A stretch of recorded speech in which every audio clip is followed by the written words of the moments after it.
मैं अखिलेश कुमार, वर्धमान महावीर खुला विश्वविद्यालय कोटा, आप सभी का आज की इस कक्षा में स्वागत करता हूं, अभिनंदन करता हूं। जैसा कि आप सभी जानते हैं कि काउंसलिंग जो है आज की तारीख में एक इमर्जिंग प्रोफेशन है और काउंसलिंग की आवश्यकता धीरे धीरे बढ़ती जा रही है। According to 2020 a vision for the future of counselling group, counselling is a professional relationship that empowers diverse individuals, families and groups to accomplish mental health, wellness, education and career goals. Counselling एक professional relationship है जो empower करता है अलग अलग व्यक्तियों को, अलग अलग परिवार को, अलग अलग समूहों को, ताकि वो मेंटल हेल्थ, वेलनेस, शिक्षा और अपने कैरियर के लक्ष्यों को प्राप्त कर सकें। काउंसलिंग की परिभाषा लगातार, चूँकि ये एक डायनामिक फील्ड है और इसकी परिभाषा इस वजह से परिवर्तित होती रह रही है, नई नई मॉडलिटी हर दिन सामने आ रही है, इस वजह से तो आज हम चर्चा करेंगे कि एक अच्छा काउंसलर होने के गुण क्या क्या हैं। एक काउंसलर को सबसे पहले स्ट्रॉन्ग इंटरपर्सनल स्किल चाहिए कि कैसे एक मजबूत अंतर्वैयक्तिक संबंध किसी व्यक्ति से बना सकते हैं। तो आपको इनिशिएटिव लेने वाला होना चाहिए, आपको वार्म होना चाहिए, आपको वेलकमिंग होना चाहिए। जैसे ही काउंसलर आपके पास आता है उसके बारे में पूछें, उससे बात करें और एक उसको वार्मस फील कराएं, उसको एक वार्म सिचुएशन फील कराएं। काउंसलिंग एक ऐसा प्रोफेशन है जिसमें आपको उस व्यक्ति के साथ जुड़ना होगा, तभी वो व्यक्ति खुल करके अपनी बात आपके सामने रख पाएगा। तो सबसे पहला गुण जो काउंसलर में होना चाहिए वो स्ट्रॉन्ग इंटरपर्सनल स्किल्स होने चाहिए। काउंसलर को ये पता होना चाहिए कि अलग अलग पर्सनालिटी के लोग उसके पास आएंगे, डाइवर्स ग्रुप के लोग आएंगे, डाइवर्स फैमिलीज उसके पास आएंगी, उनके साथ कैसे डील करना है। और ये डीलिंग वो तभी कर सकता है जब उसके पास स्ट्रॉन्ग इंटरपर्सनल स्किल्स हो। Strong and effective communication skill. Being a counsellor, कोई व्यक्ति आपके पास आता है और अगर आपके पास प्रभावी कम्युनिकेशन स्किल नहीं है तो आप उसको अपने पास ज़्यादा देर नहीं रोक सकते। आपके पास प्रभावी कम्युनिकेशन स्किल होना चाहिए और मजबूत कम्युनिकेशन स्किल होना चाहिए ताकि आप कन्वर्सेशन कर सकें, आप उसके प्रॉब्लम के बारे में जान सकें, आप उसको अपनी राय दे सकें, उसके बाद आप दोबारा उसको अपने पास बुला सकें। इन सारी चीज़ों के लिए, अपनी बातों को एक्सप्रेस करने के लिए स्ट्रॉन्ग और इफ़ेक्टिव कम्युनिकेशन स्किल होना चाहिए। जैसा कि आप ये जानते हैं टीचिंग में कि एक टीचर चाहे कितना भी अच्छा हो, अगर उसके पास स्ट्रॉन्ग और इफ़ेक्टिव कम्युनिकेशन स्किल ना हो तो उसकी टीचिंग की प्रभाविता कम हो जाती है। ऐसे ही काउंसलर चूँकि कई दिन अलग अलग फैमिली से, अलग अलग व्यक्तियों से, अलग अलग समूहों से डील करता है, इसलिए उसको एक इफ़ेक्टिव कम्युनिकेशन स्किल आना चाहिए जो कि स्ट्रॉन्ग भी हो। पेशेंस, ये बड़ी ज़रूरी क्वालिटी है एक काउंसलर के लिए, पेशेंस। कई बार जो काउंसलर आपके पास आएगा वो आपके पास दुनिया भर की बहुत सारी कहानियाँ सुना देगा अपनी समस्या को छोड़ करके। तो आपको पेशेंस रखना होगा, आपको धैर्य रखना होगा तब तक जब तक आपने उससे रेपो बिल्ड नहीं किया है। आप रेपो बिल्ड कर लेंगे तो आप सीधे सीधे उससे प्रश्न पूछ सकते हैं कि कृपया आप बताएं आपकी समस्या क्या है। लेकिन अगर आपने उससे रेपो बिल्ड नहीं किया है, आपके पास पेशेंस नहीं है, वो आता है, वो अपनी कहानियाँ सुनाने लगता है कि मेरे साथ ऐसा हुआ, मेरे साथ ऐसा हुआ, आप उसको रोक देते हैं कि आप अपनी सीधा सीधा समस्या बताओ, वो आपके पास से चला जाएगा। इसलिए being a counsellor you must have patience, and not only patience, you must have a very high degree of patience. कई बार कई लोग काउंसलर के पास सिर्फ इसलिए जाते हैं कि उनको कोई सुनने वाला नहीं होता है घर में, और वो सुनाना चाहते हैं, बताना चाहते हैं कि मेरे साथ ऐसा हो रहा है, मेरे साथ ऐसा हो रहा है, मेरे साथ ऐसा हो रहा है। ऐसे में पेशेंस रखते हुए आप काउंसलर से पहले रेपो बिल्ड करें। रेपो बिल्ड करने के बाद आप उसकी समस्या पूछें और उस समस्या का तदनुसार समाधान आगे प्रस्तुत करें।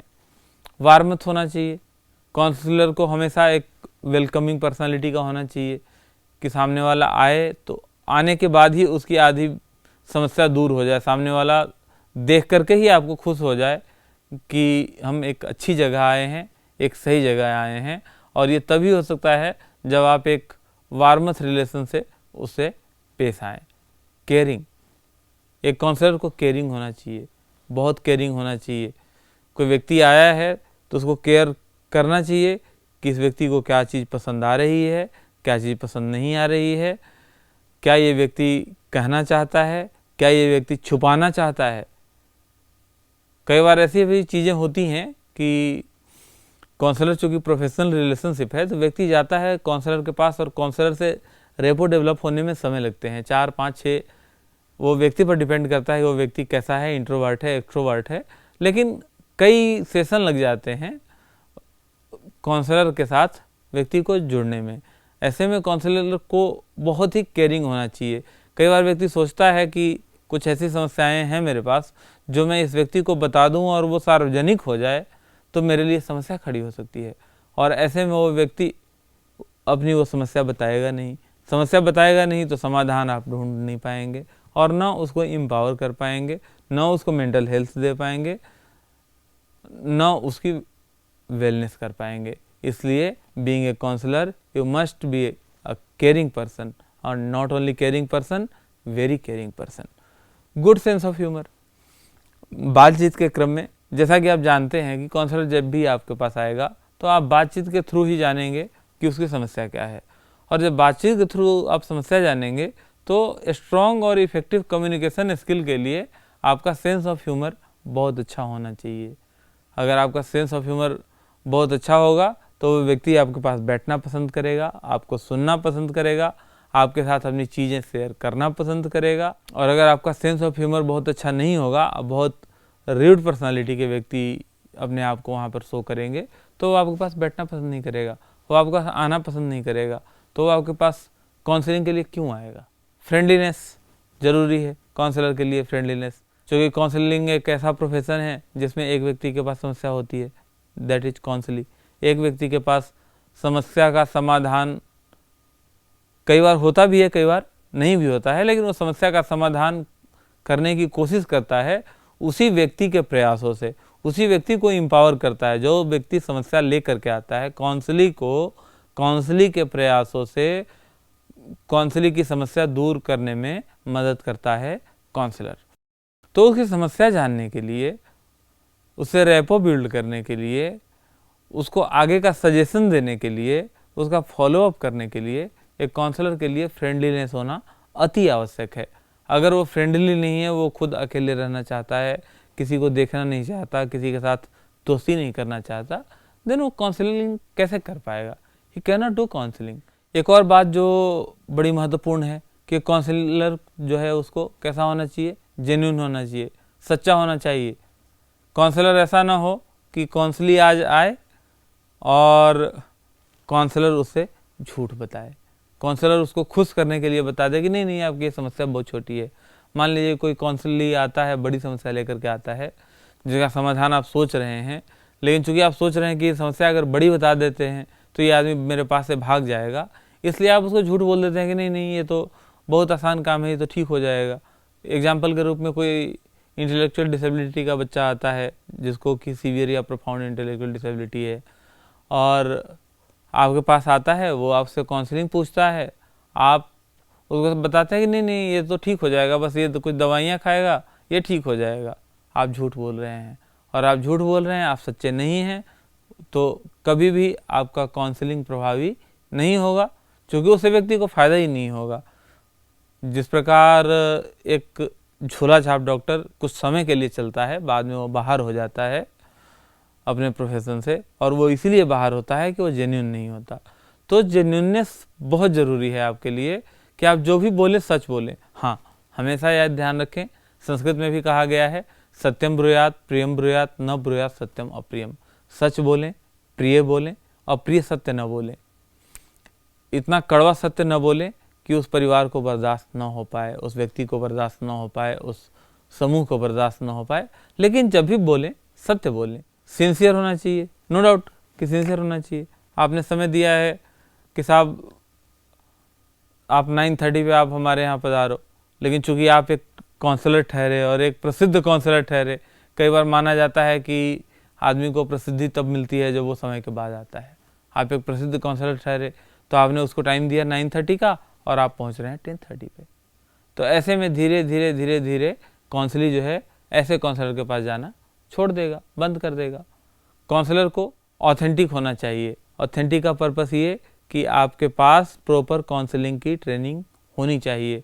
आज की तारीख में कई ऐसे व्यक्ति हैं, कई ऐसे काउंसलर हैं जो कि होते तो वस्तुतः वो हेल्पर हैं, चाहे वो नॉन प्रोफेशनल हेल्पर हो, चाहे वो पैरा प्रोफेशनल हेल्पर हो। प्रोफेशनल हेल्पर नहीं होते, लेकिन वो अपने आप को साबित करने की कोशिश करते हैं कि they are professional helper, they are counsellor, but no, they are not exactly counselor, and if they are not exactly counselor, they lack many skills of counseling। इसलिए काउंसलर को ऑथेंटिक होना चाहिए। काउंसलिंग में उसके पास डिग्री होनी चाहिए, counselling की उसके पास ट्रेनिंग होनी चाहिए, काउंसलिंग का उसके पास नॉलेज होना चाहिए, काउंसलिंग का उसके पास एजुकेशन होना चाहिए। प्रोवाइडिंग यूजफुल फीडबैक, एक काउंसलर को जब भी फीडबैक देना चाहिए तो कैसा फीडबैक देंगे आप? क्योंकि आपके पास भी समय सीमित है, काउंसलिंग के पास भी समय सीमित है। आज की भागदौड़ की दुनिया में किसके पास फुर्सत है? लेकिन चूँकि वो कहीं ना कहीं उसका मेंटल हेल्थ प्रभावित हो रहा है, उसका वेलनेस प्रभावित हो रहा है, उसका एजुकेशन प्रभावित हो रहा है, उसका करियर गोल प्रभावित हो रहा है, इसलिए वो आपके पास आया है। इसलिए जब भी आप फीडबैक दें उसको तो बिल्कुल यूजफुल फीडबैक दें और पिन पॉइंटेड रहें। इधर उधर की बात करने की बजाय उसकी बात सुनने के बाद जो आप फीडबैक दें, जो आप उसको एम्पावर करने की कोशिश करें, जो आप प्रोग्राम में इम्प्लीमेंट करें, इसमें बिल्कुल ब्रीफ रहें और पिन पॉइंटेड रहें। Acknowledge his mistakes and limitations जरूरी है। बीइंग ए काउंसलर ऑल्सो, आप भी आदमी हैं और आपसे भी मिस्टेक हो सकती है, आपकी भी सीमाएं हैं, आपकी भी अपनी कमियां हैं। तो आपको भी अपने मिस्टेक्स और कमी इन दोनों को एक्नॉलेज करना चाहिए। अगर आपने कभी गलती की है क्लाइंट के सामने, कभी भी काउंसलिंग के सामने आपको लगता है कि आपने गलत बोल दिया, आपने गलत लिख दिया, आपने गलत डायग्नोसिस कर दी या कुछ आपके लिमिटेशंस हैं, तो इन बातों की चर्चा जो है करनी चाहिए, इसको एक्नॉलेज करना चाहिए, इसको स्वीकार करना चाहिए। मतलब कहने का है कि आपको ऐसा नहीं होना चाहिए कि नहीं, I cannot do a mistake. वो जो कहते हैं डिल्यूजन ऑफ ग्रैंड्योर, महानता का भ्रम, ऐसा आपको नहीं होना चाहिए कि मैं कभी भी गलती कर नहीं सकता। कर सकता हूँ, we all are human being. आप भी गलती कर सकते हैं, मैं भी गलती कर सकता हूँ। इसी प्रकार एक काउंसलर भी गलती कर सकता है और एक काउंसलर भी गलती कर सकता है। So counsellor should always accept and acknowledge his mistakes and limitations both. इसके अलावा जो काउंसलर में गुण होने चाहिए वो कौन कौन से होने चाहिए? इमोशनल स्टेबिलिटी होनी चाहिए। काउंसलिंग में अगर इमोशनल स्टेबिलिटी आप में नहीं है और सामने वाले का प्रॉब्लम इतना दुखांत है, इतना दर्द भरा है कि सुन करके आप खुद ही दुखी हो जाएंगे, तो आप उसको काउंसलिंग क्या प्रोवाइड कर पाएंगे? नहीं कर पाएंगे। इसलिए आपको मान के हमेशा चलना चाहिए कि आप एक प्रोफेशनल हैं, आप उस व्यक्ति को एम्पावर करने के लिए वहाँ पर बैठे हैं ताकि वो अपनी समस्या का समाधान कर सके। आप उसकी समस्या का समाधान करने नहीं जा रहे, बल्कि उसको एम्पावर कर रहे हैं कि वो अपनी समस्या का समाधान कर सके। और इसके लिए इमोशनल स्टेबिलिटी आप में ज़रूरी है। अगर इमोशनल स्टेबिलिटी आप में नहीं हुई तो समस्या ये आएगी, आप काउंसलिंग के प्रॉब्लम से खुद प्रभावित हो जाएंगे और इफेक्टिव काउंसलिंग नहीं कर पाएंगे। मैच्योरिटी, निश्चित रूप से being a counsellor you must be mature enough to handle the counselling situation and to handle the counselling. Responsibility, एक जिम्मेवार व्यक्ति होना चाहिए आपको। एक इरेस्पॉन्सिबल पर्सन के पास कौन जाना चाहेगा, कौन अपनी समस्या बताना चाहेगा और कौन उसे काउंसलिंग लेना चाहेगा। वेल एडजस्टेड, अगर आप खुद वेल एडजस्टेड नहीं हैं, अगर आप खुद मेंटल इलनेस के शिकार हैं, अगर आप खुद बहुत ज़्यादा स्ट्रेस में हैं, फिर आप काउंसलिंग की मदद कैसे कर पाएंगे? और अगर कर भी पाएंगे तो वो उतना प्रभावी नहीं होगा। इसलिए ये दो चीज़ें, रेस्पॉन्सिबिलिटी और वेल एडजस्टेड, तो एक काउंसलर में होनी ही चाहिए। साथ ही जैसा कि इमोशनल स्टेबिलिटी की चर्चा की, इमोशनल स्टेबिलिटी भी होनी ही चाहिए। सेल्फ अवेयर, अपने बारे में जागरूक होना चाहिए काउंसलर को। काउंसलिंग एक ऐसा प्रोफेशन है जो डाइवर्स इंडिविजुअल से, डाइवर्स ग्रुप से और डाइवर्स फैमिली से डील करता है। तो उसको अपने बारे में अवेयर होना चाहिए, अपनी अच्छाइयों के बारे में अवेयर होना चाहिए, अपनी कमियों के बारे में अवेयर होना चाहिए, और न केवल इनके बारे में अवेयर होना चाहिए, उसको अपने मेटाकॉग्निशन के बारे में भी अवेयर होना चाहिए। जैसा कि मेटाकॉग्निशन की चर्चा की गई है, उसको अपने सोचने के तरीके, अपनी थिंकिंग, रीजनिंग, प्रॉब्लम सॉल्विंग, इनके बारे में भी अवेयर होना चाहिए, और उसका मेंटल एंड इमोशनल हेल्थ भी ठीक होना चाहिए, क्योंकि काउंसलिंग का एक एम है मेंटल हेल्थ प्राप्त करना। अगर काउंसलर का मेंटल हेल्थ और इमोशनल हेल्थ ठीक नहीं है, then the counsellor himself should go to another counselor to get mental health, then only start the counseling। इसलिए काउंसलर का मेंटल और इमोशनल साथ साथ फिजिकल हेल्थ भी आज की तारीख में कोविड-19 के टाइम में सही होना काउंसलर का ज़रूरी है। हम सब ने चर्चा की कि क्वालिटीज़ ऑफ गुड काउंसलर क्या होता है। हालांकि इतनी क्वालिटीज़ से काउंसलर की क्वालिटीज़ पूरी नहीं होती है। काउंसलर की क्वालिटीज़ की लिस्ट बनाएं अगर तो एक बहुत लंबी लिस्ट होती है, लेकिन कुछ मुख्य क्वालिटीज़ जैसे कि उसमें पेशेंस होना चाहिए, वार्मथ होना चाहिए, केयरिंग होना चाहिए, गुड सेंस ऑफ ह्यूमर होना चाहिए, फ्रेंडलीनेस होना चाहिए, इंटरपर्सनल स्किल होने चाहिए, जेन्युइननेस होना चाहिए, सिंसियरनेस होना चाहिए, उसको अपने बारे में अवेयर होना चाहिए, मेटाकॉग्निशन के बारे में अवेयर होना चाहिए, उसको खुद का मेंटल हेल्थ और इमोशनल हेल्थ उसका सही होना चाहिए, उसको रिस्पॉन्सिबल होना चाहिए, उसको टाइमलीनेस होना चाहिए, उसमें मैच्योरिटी होनी चाहिए, उसमें इमोशनल स्टेबिलिटी होनी चाहिए उसमें। तो कुछ गुणों की चर्चा हमने आज के इस वीडियो में की। कुछ और गुणों की चर्चा हम इसके आगे इस वीडियो के दूसरे पार्ट में और कुछ गुणों की चर्चा करेंगे जो एक गुड काउंसलर में होने चाहिए। तब तक के लिए आगे की स्लाइड्स पर कुछ सेल्फ इवैल्यूएशन प्रश्न दिए हुए हैं, जिनको हल करके आप ये जानने की कोशिश करें कि आपने आज क्या क्या सीखा।